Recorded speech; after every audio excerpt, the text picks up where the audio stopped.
안녕하세요. 신수정입니다. 스타벅스의 창업자 하워드 슐츠가 스타벅스를 창업한 스토리는 누구나가 다 알고 있죠. 그는 이태리의 밀라노를 걷다가 에스페로스 바를 보게 됩니다.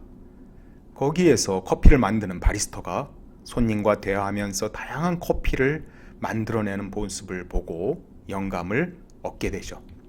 왜 미국에서는 이렇게 맛없는 커피를 친밀한 관계도 없이 마실까라는 생각에 그는 스타벅스를 만들었습니다.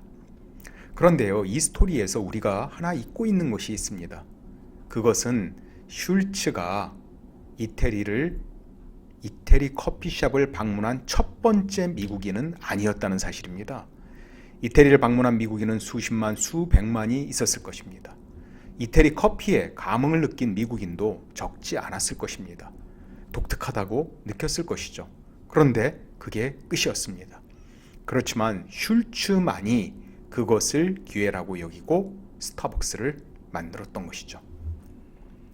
예전에 제가 공차 코리아를 만든 젊은 여자 대표의 스토리를 읽은 적이 있습니다.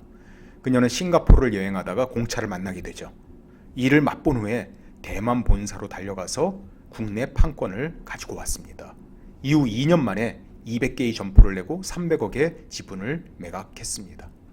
그런데 말입니다. 그녀가 싱가포르에 가서 공차를 맛본 첫 번째 한국인은 아니었겠죠. 수많은 한국인이 싱가포르에 갔을 것이고요. 그중 꽤 많은 사람은 공차를 맛보았을 것입니다. 독특한 음료라고 생각했을지도 모릅니다. 그러나 그게 끝이었죠. 그렇지만 그녀만이 다르게 보고 다르게 실행을 했습니다. 우리는 다 동일한 것을 보는 듯 하지만 그러하지 않죠.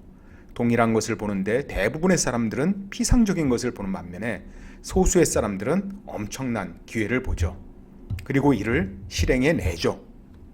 그러면은 그런 엄청난 기회를 보는 사람한테는 도대체 어떤 공통점이 있을까요? 어떤 비결이 있을까요? 사실은 우연이라고 생각합니다. 운이라고 생각합니다. 그렇지만 그렇지 않습니다.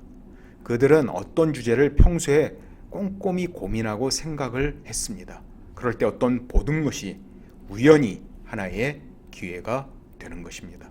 한번 특정 자동차를 구입할 생각을 하고 길을 한번 걸어가 보세요. 그러면은 그 자동차가 수도 없이 보이는 놀라운 경험을 하게 될 것입니다. 그런 생각이 없을 때는 눈앞에 하나도 보이지 않던 그 자동차가 말입니다. 수많은 사과가 떨어졌지만 왜 하필이면 뉴턴에게만 다르게 보였을까요?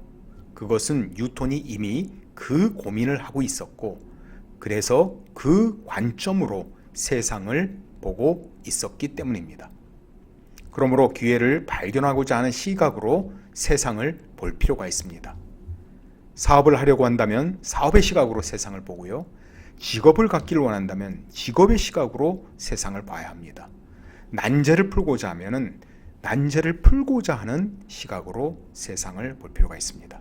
그러면 세상이 달라져 보일 것입니다. 그리고 우연과 평범 속에서조차 숨어있는 멋진 기회를 발견하게 될 것입니다. 세상은 마치 보물찾기와 같습니다. 우리가 보물을 찾으려고 마음만 먹고 그 관점으로 세상을 바라본다면 우리는 수도 없는 보물을 찾아낼 수 있습니다. 감사합니다.